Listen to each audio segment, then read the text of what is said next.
Hey swimmers, welcome back to the SWIMVICE channel. This video is specifically on a key point in your backstroke technique. Now, before I get into detail, if you're new to this channel and you're looking to support the channel, be sure to hit the subscribe button at the bottom right-hand corner as I post videos every week to help with your swim practice. All right, so I'm going to move through a key point breakdown so you know exactly what this video is about. Okay, swimmers, so this video is on how to save more energy in your backstroke technique. So where the most common problem that happens with backstroke and where you waste the most energy is through your kick.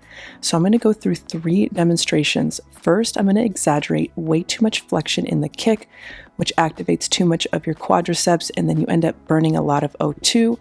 And at the same time, you'll see a change in my body position with an increase in drag. I'm going to follow that with a second demonstration where I provide that flexion again, and I follow it with correcting with a more extended kick. So notice the difference between the two. And finally, I will demonstrate a corrected version where I'm kicking from the hips again with a more extended kick throughout the entire stroke cycle. All right, swimmers, let's get started.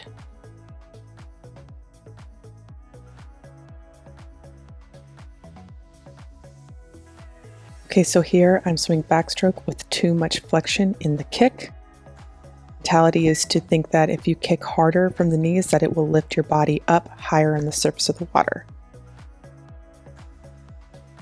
But as you will see in this freeze frame in a moment, that my body position, my hips are lower, I end up sinking and creating more drag, and of course, wasting more energy.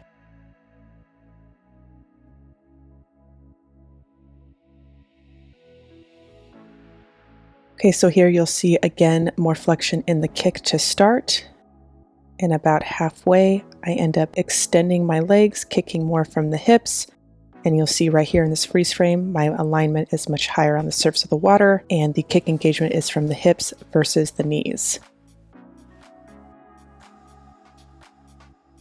Here's the same progression again with more flexion from the kick followed by correcting it with an extended kick from the hips. You will find what activates more is your hamstrings and your glutes versus your quads.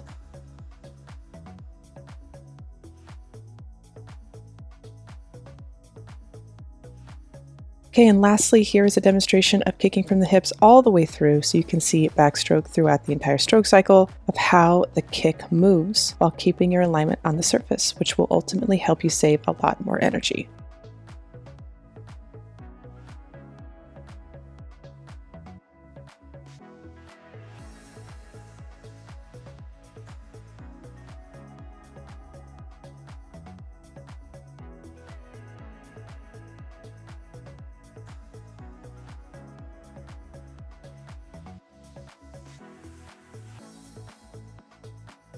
All right, swimmers, I hope you enjoyed today's video on backstroke technique, but if you have any questions, drop a comment below and I will be sure to answer them as soon as I can. All right, swimmers, if you like this video, give it a thumbs up. Of course, share it with your friends, and I will see you all next week.